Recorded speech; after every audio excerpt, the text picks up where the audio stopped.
This episode is supported by Skillshare. Use the link below to learn for free for 2 months.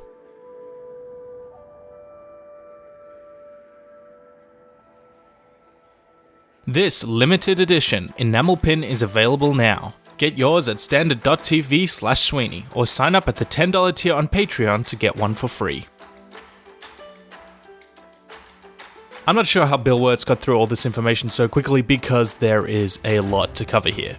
Early Japan is shrouded in mystery, pottery and tools left over by a mysterious prehistoric culture known as the Jomon, who were mostly hunter-gatherers and occasional farmers. But soon, there were newcomers, the Yayoi from Korea, who fought with strange shiny weapons and planted tons of rice. These people would form more and more small villages, slowly displacing the Jomon and creating a fishing community culture, which obviously extends into Japanese cuisine today. Traditional Japanese beliefs focusing on spirit, deities, and complex rituals also began to coalesce, and formed a loosely related group of beliefs we now call Shintoism. These Yayoi soon formed a loose pseudo-monarchy called the Yamato period, which gets its name from the Yamato clan, the richest and most powerful of the Japanese clans. And the period is usually divided into two eras. The Kofun era, named after these giant, awesome keyhole-shaped burial complexes, had heavy cultural contact with the Korean peninsula, through which they adopted the Chinese writing system.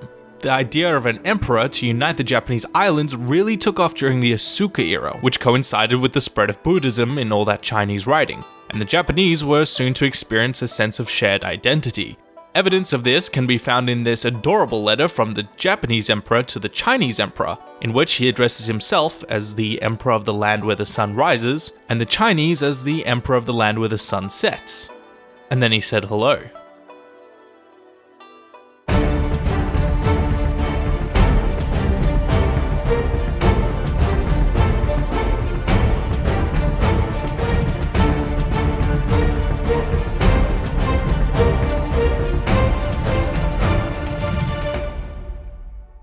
With pleasantries out of the way, the Japanese began sending diplomats and envoys to China to learn about its customs and culture to bring back to Japan. And boy did it absorb a lot of Chinese culture. Not just writing, vocabulary, and architecture, but also less tangible things like customs, philosophy, religious piety, and an imperial court-like system. The Yamato clan even experimented with land collectivization, with the aim of curbing the power of rival clans to the imperial throne. Just be careful with that. The emperor moved to his royal court twice, from Asuka to Nara and then from Nara to Heian Kyo, naming an era after each period, but it was basically the same time period. I don't know what all the fuss is about. The one we will focus on is the Heian era. It's hard to overstate just how important the Heian period is to the history of Japan. The period saw a rise in an aristocracy interfering in Japanese politics, bordering on an oligarchy. Noble families or clans held great control over the imperial government, such as the Taichikana, Minamoto, Taira, and the Fujiwara clan even held a significant regency over the emperor with the title of Daijo, mostly by extensive marriage ties to the royal family. As you can imagine, these clans fought constantly with each other, such as in the Hojin Rebellion, where two branches of the Fujiwara clan supported two different emperors, which was so devastating it led to the Heiji Rebellion between the Taira and the Minamoto clan, made more confusing when you remember that some of these emperors were often cloistered or retired. It just goes to show how much power and influence retired emperors still held in Japan, and how that power could be leveraged in a civil war. Both clans could claim the moral high ground, claiming that they were fighting for the emperor. Do you see how complicated this gets? Let's take a break and look at how things are going outside the capital. In the north, the Japanese are fighting with the Emishi, a frontier Jomon Yayoi mixed population whose guerrilla warfare and horse archery was a real pain in the ass for the Japanese. The only way they were able to defeat them was by copying the Emishi horse archers and tactics, leading to the first heavily trained military class in Japan's history. Japanese soldiers before this had mostly been Chinese-style cloned peasants who barely knew what a spear was, but after the Emishi Wars, they were samurai, highly specialized warriors in the martial arts, an honor-based warrior class called Bushi. Their leader became the shogun, roughly equivalent to a general in English. And anyone who knows anything about these guys knows that they become super important later. So, what did these samurai do when they found themselves out of a job? Well, some became bandits, but many of them were hired swords. Nobles used samurai as personal guards and to collect taxes, and farmers hired samurai to protect them from their nobles who were there to collect taxes. Rinse and repeat. Powerful clans emerged and soon the samurai became more and more united, basically pulling the strings and dominating many parts of Japanese society, forming agreements, overseeing trade, conducting raids, and administering taxation. Remember those conflicts in the capital? The samurai fought those wars, and when the dust settled afterward, it was clear that they held the power, not some dude in a chair somewhere. The samurai class were reaching their peak of influence around the time of yet another clan war, but this one would prove to be very different because it ended up toppling the entire political system. The Minamoto clan defeated their longtime rivals, the Taira, and with their newfound power, the emperor granted Minamoto no Yoritomo the title of shogun. But make no mistake, he ruled Japan now, in the first shogunate, or Bafuku, in Kamakura.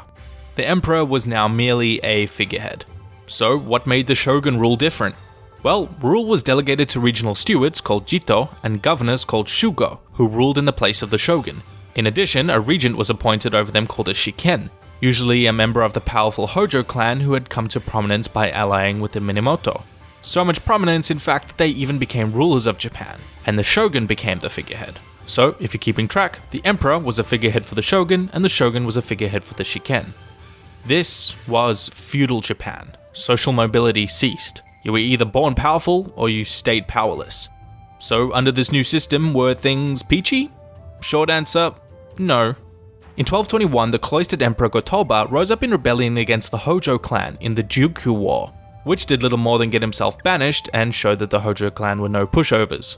The Hojo Shiken presided over Japan's new faith, Zen Buddhism, to help them unite their domains. But they also had the very unfortunate duty to have to deal with Japan's first ever foreign invasion.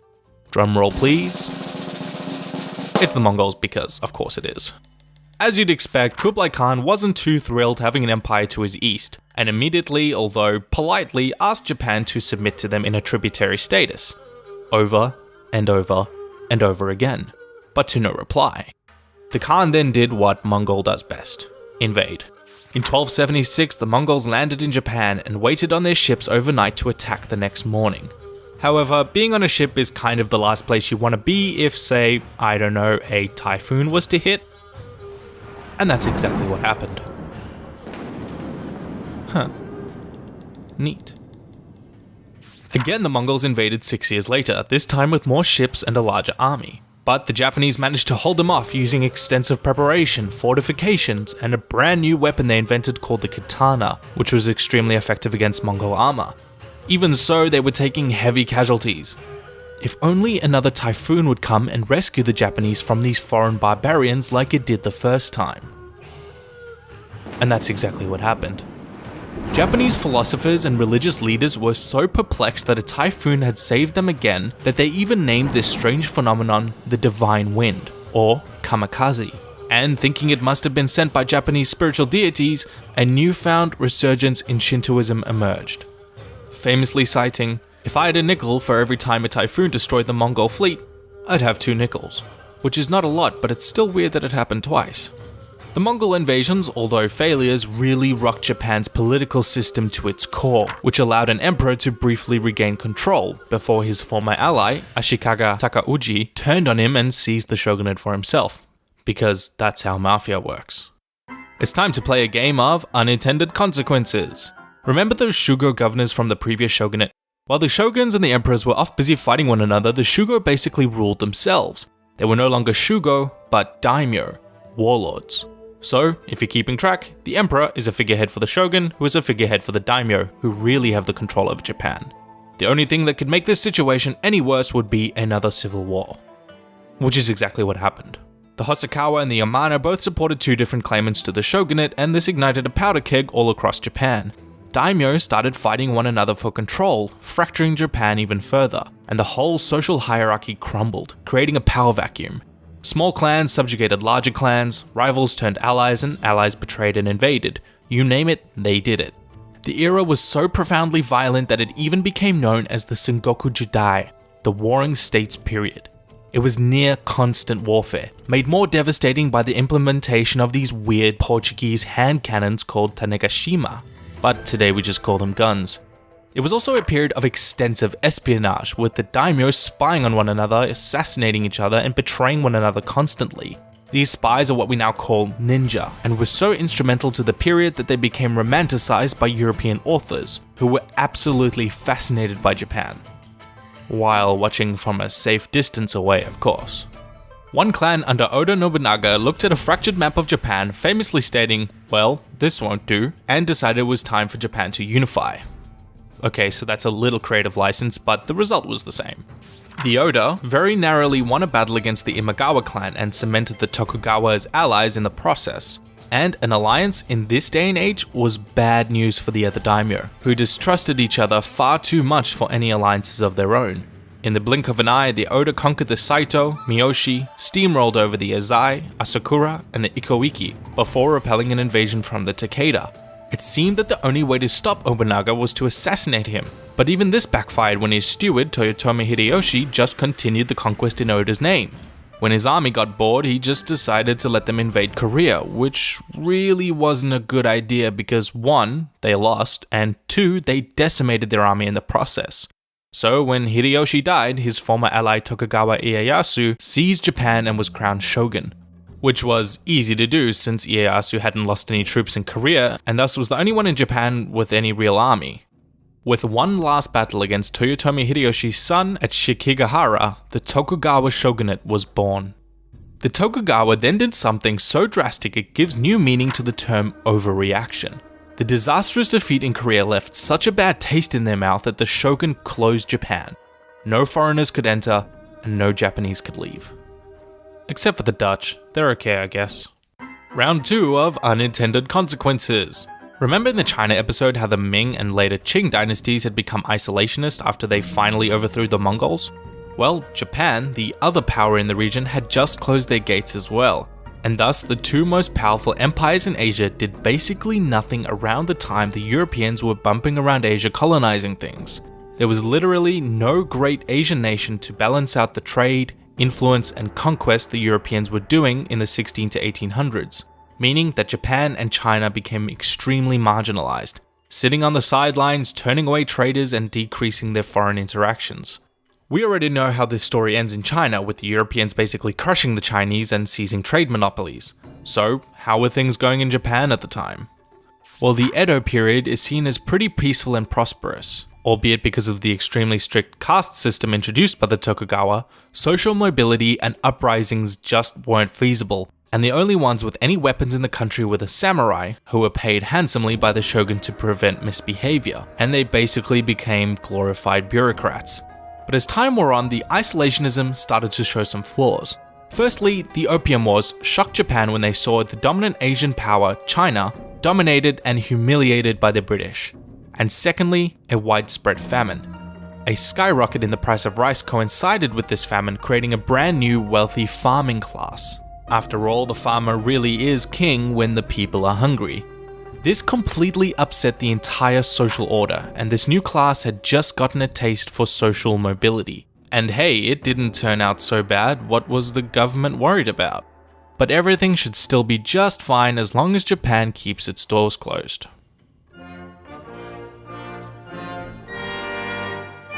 Oh no.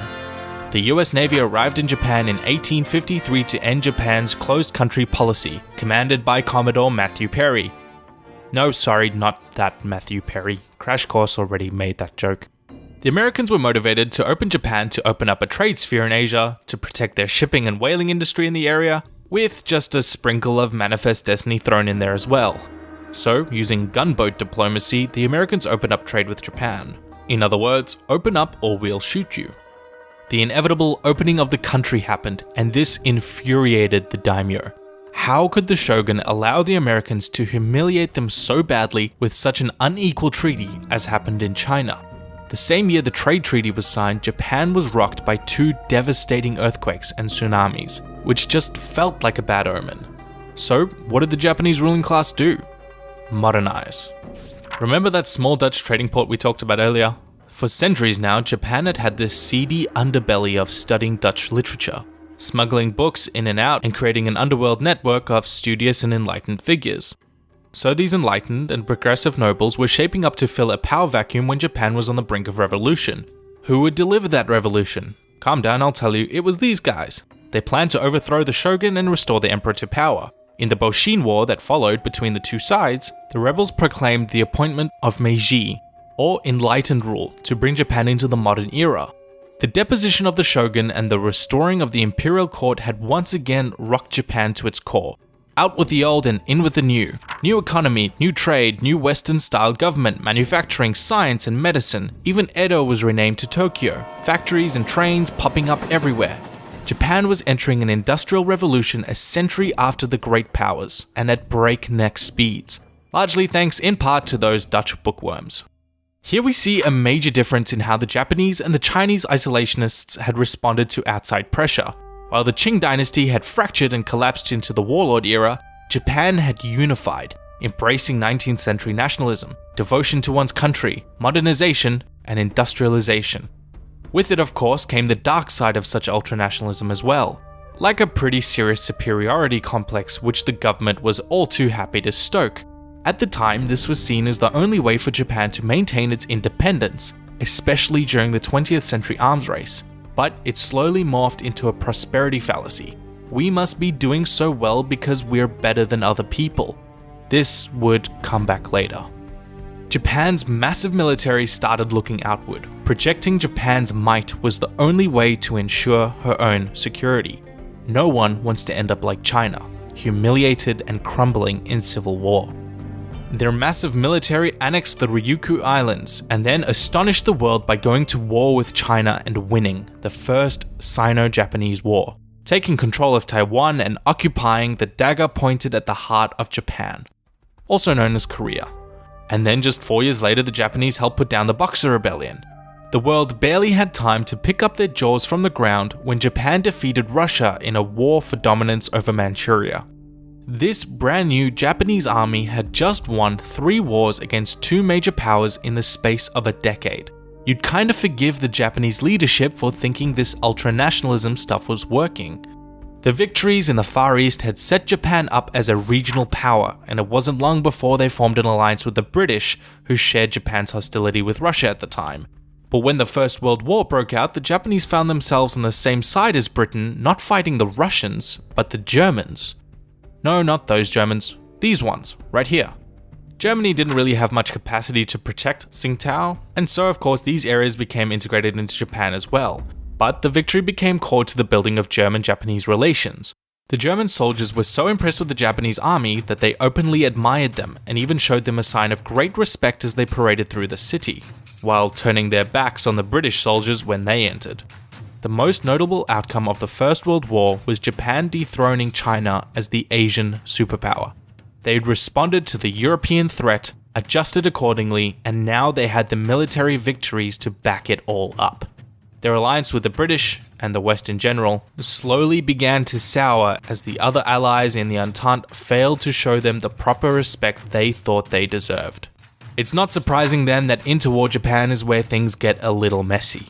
The military continued to protect its influence in Manchuria, eventually invading the area in 1931 after fabricating a Chinese attack on one of their trains.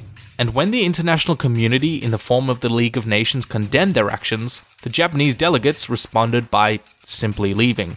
The Japanese ambassadors thought it was pretty hypocritical of the Western powers to prevent Japan from forming an empire when they had vast empires of their own, especially when Japan had such huge economic ties to the region and were battling the Great Depression, same as everyone else. This underlying feeling of hypocrisy should sound familiar to what was happening in Germany and Italy at the same time, and how these 3 nations dealt with coming comparatively late to the empire building game.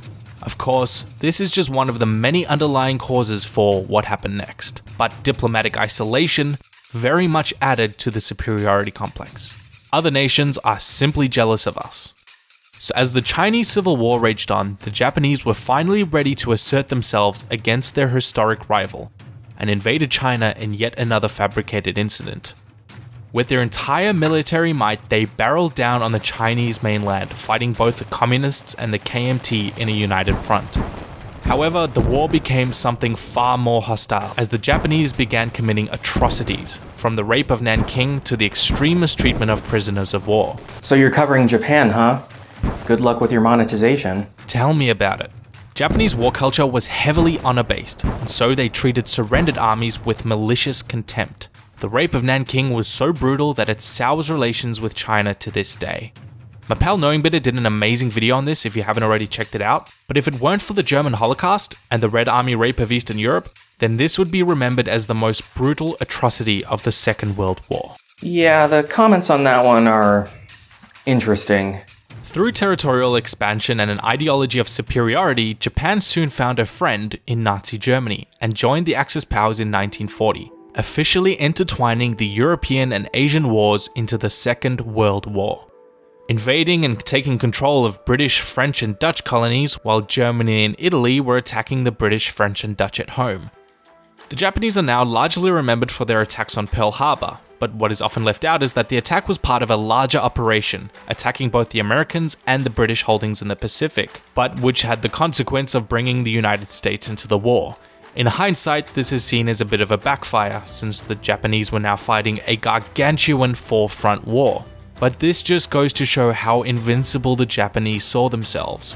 Even so, the Japanese were brutal occupiers and fought to the death to defend their conquered territories, with some of the bloodiest conflicts in Burma, where 250,000 of the casualties were civilians, or in Okinawa, which had the highest American casualties in the Pacific. However, no one would fare as badly as the Chinese, with the second highest casualties of the entire war at the hands of the Japanese, between 8 and 12 million people, mostly civilian. Even as Italy and Germany were occupied, the Japanese just kept fighting. Even with the US leveling cities like Tokyo, it took two of humanity's most destructive weapons to get them to surrender: the atomic bombs. That's right, 2 bombs. The Americans even warned the Japanese that a second attack was coming, calling it the most destructive explosive ever devised by man. These brand new nuclear weapons were so devastating that they leveled these cities, and the radioactive fallout would cause deaths and health problems for many years to come. And they left such a bad taste in the world's mouth that to this day, they are the only nuclear weapons ever used in warfare. What makes the Japanese war atrocities so noteworthy is that Japan didn't have some hostile domestic takeover preceding it. There was no fascist or totalitarian regimes like there were in Nazi Germany or the Soviet Union. Japan had simply become more and more aggressive internally since the days of the Meiji Restoration, with little to nothing to stand in their way. It was only when coming into conflict with the neighboring Americans and British Empire that Japan stopped expanding. The post-war economic miracle and pacification of Japan is very much intertwined with the American involvement in Asia during the Korean War and the broader Cold War as a whole, and we will probably cover this in another video. But what is particularly bizarre about post-war Japan is how education about the war in Japanese schools worryingly referenced the Second World War as a defensive, patriotic war, rather than one about their own military aggression. We can argue at length as to the validity or relevance of this historical narrative until we're blue in the face, especially since Japan is such a friendly, popular, and non-hostile nation today. But there's no denying its noteworthiness. And education is really important. It can shape the way we see our past and build our future. Understanding the motivations for the Japanese Empire, as well as the complex geopolitical and geosocial history, can help us frame our world and our lives more complexly. It is important to keep learning and improving our minds even long after we leave school. If you want to learn how to make an animated YouTube channel as a completely unrelated example, you could learn that on Skillshare with fellow YouTuber Evan from Polymatter. Or you could simply use those skills in an upcoming school project or a conference as a way of educating people on why history is important. While you're at it, maybe throw in an animated GIF you'd learned how to make on Photoshop with Abby Lossing. Skillshare supports this channel, and if you sign up, it supports the creation of more of these videos. And you'll get to learn something new along the way, like design, business, or creative writing, many of them by YouTube creators like me. An annual subscription is just $10 a month. But if you use my link at skl.sh/suibhne6, you'll get access to more than 25,000 courses for free for 2 whole months. Learn a new skill today with Skillshare. Thank you everyone for watching. Let me know how you guys feel about the longer content because this one took quite a long time to make. So if it's something that you guys think I should be doing more often, then you can let me know in the comments below. Also, if you'd like to support the show in another way, you can do so at Patreon, and you can also get the added bonus of the free pins. We worked really hard in creating the new merch store, and it would be really great if you could check it out if you would like to support that way. Alright guys, till next time.